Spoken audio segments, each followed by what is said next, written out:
Dear students, welcome in our channel. इस video में हम सीखने वाले हैं class 11th subject biology chapter number 7 structural organisation of animals के बारे में।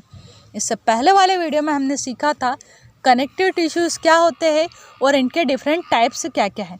अब यहाँ पर हम सीखने वाले हैं ब्लड के बारे में। ब्लड भी एक टाइप का कनेक्टिव टिश्यू है, बट ब्लड कैसा रहता है, फ्लूइड फॉर्म में होता है। यानी कि ब्लड क्या है, एक टाइप का फ्लूइड कनेक्टिव टिश्यू है हमारी बॉडी का, और ये क्या करता है, हमारी बॉडी के डिफरेंट पार्ट्स को कनेक्ट करने का काम करता है। अब यहाँ पर इसके फंक्शन अगर देखें तो फर्स्ट फंक्शन में कहा है यहाँ पर कि ब्लड हमारी बॉडी में oxygen and carbon dioxide gas को ट्रांसपोर्ट करने का काम करता है। हम एटमॉस्फेयर से ऑक्सीजन गैस को इनहेल करते हैं। ये ऑक्सीजन गैस हमारे लंग्स में जाती है और लंग्स से फिर पूरी बॉडी के अंदर ये ट्रांसपोर्ट की जाती है हीमोग्लोबिन के थ्रू। ऐसे ही जो कार्बन डाइऑक्साइड गैस हमारे डिफरेंट सेल्स के पास बनती है बॉडी के अंदर, वो कार्बन डाइऑक्साइड गैस को भी ब्लड एब्जॉर्ब करता है और हमारे लंग्स तक लाता है। फिर लंग्स से ये कार्बन डाइऑक्साइड गैस एटमॉस्फेयर में छोड़ दी जाती है और वहाँ से फिर प्लांट इसको एब्जॉर्ब कर लेते हैं। तो इस टाइप से कार्बन एंड ऑक्सीजन का साइकिल हमारी बॉडी एंड प्लांट्स के बीच में चलता रहता है। सेकेंड पॉइंट में यहाँ पर समझाया है ट्रांसपोर्ट ऑफ न्यूट्रिएंट्स। जो भी हम फूड पार्टिकल्स लेते हैं वो फूड पार्टिकल्स पहले हमारे स्टमक में जाते हैं, वहाँ पर इनका डाइजेशन होता है। उसके बाद ये फूड पार्टिकल्स हमारी स्मॉल इंटेस्टाइन में जाते हैं और यहाँ पर फूड पार्टिकल्स का एब्जॉर्प्शन होता है। फिर एब्जॉर्प्शन के बाद ये जो फूड पार्टिकल्स है, यानी कि फूड के अंदर जो भी न्यूट्रिएंट्स प्रेजेंट होते हैं जैसे glucose, amino acid, polypeptides, fats, minerals, vitamins and waters, ये सब एब्जॉर्ब किए जाते हैं ब्लड के थ्रू और ब्लड से फिर हमारी बॉडी के जो डिफरेंट सेल्स है वहाँ पर इनको ट्रांसपोर्ट किया जाता है। यानी कि जो डिफरेंट न्यूट्रिएंट्स है ना, इनको ट्रांसपोर्ट करने का भी काम कौन करता है, ब्लड करता है हमारी बॉडी में। थर्ड पॉइंट में यहाँ पर समझाया गया है ट्रांसपोर्ट ऑफ वेस्ट प्रोडक्ट्स। जो भी हम फूड पार्टिकल्स खाते हैं उसका कुछ वेस्ट मटेरियल भी हमारी बॉडी के अंदर बनता है। तो वो जो वेस्ट बनता है उसको हमारे वेस्ट ऑर्गन्स तक, जैसे कि किडनी है, लंग्स है, स्किन है, इंटेस्टाइन है, यहाँ तक लाने का काम कौन करेगा, तो ये काम भी ब्लड ही हमारी बॉडी के अंदर करता है। फोर्थ पॉइंट में यहाँ पर कहा है टेम्परेचर रेगुलेशन। हमारी बॉडी का जो टेम्परेचर है उसको रेगुलेट करने का काम, यानी कि नॉर्मल टेम्परेचर बॉडी का बनाए रखने का जो काम है वो भी हमारा ब्लड ही करता है। हमारी बॉडी का जो नॉर्मल टेम्परेचर है वो 37 डिग्री सेल्सियस होता है। तो इसको सभी बॉडी के सभी पार्ट्स तक इसी टाइप से रेगुलेट करने का काम हमारी बॉडी में कौन करता है, ब्लड करता है। फिफ्थ पॉइंट में यहाँ पर कहा है मेंटेनेंस ऑफ पीएच। हमारी बॉडी में जो पीएच का एक लेवल है, यानी कि ब्लड का अगर पीएच आप देखो तो 7.4 पीएच होता है, तो ये पीएच मेंटेन करने का काम भी हमारी बॉडी के अंदर ब्लड ही करता है। ब्लड क्या है, एक टाइप का बफर सॉल्यूशन है। बफर सॉल्यूशन क्या होता है, ऐसा सॉल्यूशन होता है जिसके अंदर अगर आप स्मॉल अमाउंट में एसिड, बेस या अदर वाटर वगैरह को ऐड करते हो तो इसका पीएच इजीली चेंज नहीं होता है, या फिर इसको कुछ समय के लिए ऐसे ही छोड़ देते हो आप, तब भी इसका पीएच चेंज नहीं होता है।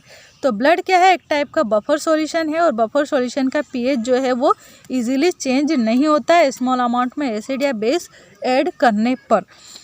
तो हमारी बॉडी में जो पीएच को मेंटेन करने का काम है वो भी ब्लड ही करता है। नेक्स्ट है इसमें defence against disease. Different type की जो डिसीज़ है उनसे बचाने का काम कौन करता है, तो ब्लड करता है। ब्लड के अंदर प्रेजेंट होती है WBC, जिनको हम वाइट ब्लड सेल या कॉर्पसल्स कहते हैं, और ये हमारी बॉडी की सोल्जर या आर्मी होती है। डिफरेंट टाइप के बैक्टीरिया, वायरस या फंगी जो एटमॉस्फेयर में प्रेजेंट है वो जब हमारी बॉडी में एंटर करते हैं तो उनसे प्रोटेक्ट करने का काम हमारी बॉडी में कौन करती है, WBC करती है। नेक्स्ट है केमिकल कोऑर्डिनेशन। हमारी बॉडी के अंदर डिफरेंट टाइप की एंडोक्राइन ग्लैंड्स है जिनसे कि डिफरेंट टाइप के केमिकल्स रिलीज़ होते हैं। ये केमिकल्स को इनके फंक्शन वाले ऑर्गन तक ट्रांसपोर्ट करने का काम, इनके बीच में कोऑर्डिनेशन बिठाने का काम कौन करता है? तो ब्लड करता है। इसके अलावा ब्लड का लास्ट यहाँ पर फंक्शन दे रखा है blood loss. Blood prevent it's excessive loss at the site of injury bye it's power of clotting. जो ब्लड है उसका एक और काम है ब्लड क्लॉटिंग करना। अगर हमें कहीं पर इंजरी हो जाती है तो वहाँ पर इंजरी से अगर ब्लड निकलता रहेगा तो हमारी बॉडी में जो ब्लड है उसका लॉस हो जाएगा, यानी कि ब्लड की कमी हो जाएगी। बट ब्लड के अंदर एक फाइब्रिनोजन नाम का एक प्रोटीन पाया जाता है, और ये जो फाइब्रिनोजन नाम का प्रोटीन होता है ये ब्लड में क्लॉटिंग करने का काम करता है, यानी कि जहाँ पर भी हमें चोट लगती है वहाँ पर खून का थक्का जमाना, यानी कि ब्लड की क्लॉटिंग करने का काम करता है ब्लड। तो अगर क्लॉटिंग ना हो तो हमारी बॉडी का पूरा ब्लड बाहर निकल सकता है, जिससे कि ब्लड का लॉस हो सकता है और व्यक्ति की डेथ भी हो सकती है। तो ऐसी क्रिटिकल कंडीशंस में ब्लड के अंदर फाइब्रिनोजन नाम का जो प्रोटीन प्रेजेंट होता है वो ब्लड क्लॉटिंग के थ्रू हमारी लाइफ को सेव करने का काम भी करता है। तो इस टाइप से हमने यहाँ पर डिफरेंट टाइप के ये फंक्शंस देखे ब्लड के। आई होप आपको ये टॉपिक अच्छे से अंडरस्टैंड हुआ होगा। अभी यहाँ पर हम समझते हैं नेक्स्ट टॉपिक ब्लड क्लॉटिंग। जो क्लॉट बनता है यानी कि ब्लड का जो थक्का जमता है हमारी बॉडी में, जब भी हमें कहीं चोट लग जाती है तो ब्लड वहाँ पर एक क्लॉटिंग कर लेता है, एक थक्का जमा देता है कुछ समय के बाद में। तो ये जो ब्लड क्लॉटिंग होती है वो किस टाइप से होती है वो हम यहाँ पर सीखेंगे। तो यहाँ पर दे रखा है ब्लड। जो ब्लड है इसके अंदर प्रेजेंट होता है plasma, blood platelets and blood cells, जिनको हम ब्लड कॉर्पसेस भी कहते हैं। तो ये 3 पार्ट से मिलकर बना रहता है हमारा ब्लड, ठीक है। अब जो प्लाज्मा है ना उसके अंदर भी डिफरेंट टाइप की 4 थिंग्स प्रेजेंट होती है। क्या क्या है यहाँ पर? तो ब्लड के अंदर प्रेजेंट होता है प्लाज्मा, और प्लाज्मा में होता है सीरम। इसके अलावा फाइब्रिनोजन नाम का एक प्रोटीन प्रेजेंट होता है प्लाज्मा के अंदर ही। ऐसे प्रोथ्रोम्बिन प्रेजेंट होता है प्लाज्मा में, एंड कैल्शियम साल्ट्स भी प्रेजेंट होते हैं प्लाज्मा के अंदर, ठीक है। ऐसे ही जो प्लेटलेट्स होती है इनके अंदर प्रेजेंट होता है थ्रोम्बोप्लास्टिन, जिसके अंदर होता है यहाँ पर थ्रोम्बोकाइनेज एंजाइम। जो थ्रोम्बोप्लास्टिन है ना इसके अंदर थ्रोम्बोकाइनेज एक टाइप का एंजाइम प्रेजेंट होता है जो कि थ्रोम्बोप्लास्टिन को कन्वर्ट कर देता है किसमें? थ्रोम्बिन में।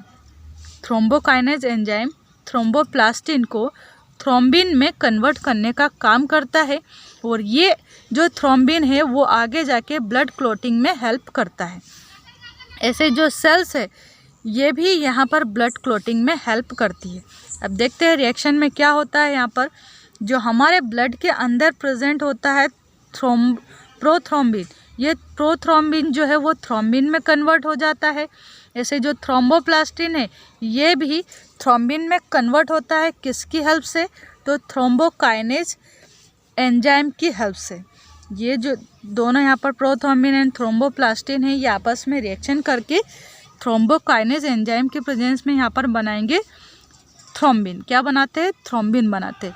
ये जो थ्रोम्बिन है ये फिर यहाँ पर फाइब्रिनोजन नाम के प्रोटीन से मिलता है और बना लेता है यहाँ पर फाइब्रिन। क्या बनाएगा? यहाँ पर फाइब्रिन बनाएगा।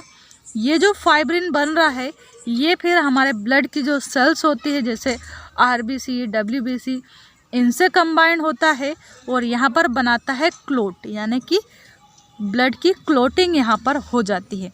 तो ब्लड में जो क्लोटिंग करने की एक प्रॉपर्टी है वो किसके कारण है? इसके अंदर जो फाइब्रिनोजन प्रोटीन प्रेजेंट होता है, थ्रोम्बिन, प्रोथ्रोम्बिन नाम का प्रोटीन है, या थ्रोम्बोप्लास्टिन नाम का जो प्रोटीन प्रेजेंट होता है, ये सब प्रोटीन के कारण ही ये जो ब्लड है वो क्लोटिंग का फंक्शन कर पाता है, और जिससे कि हमारी लाइफ जो है वो सेव हो पाती है।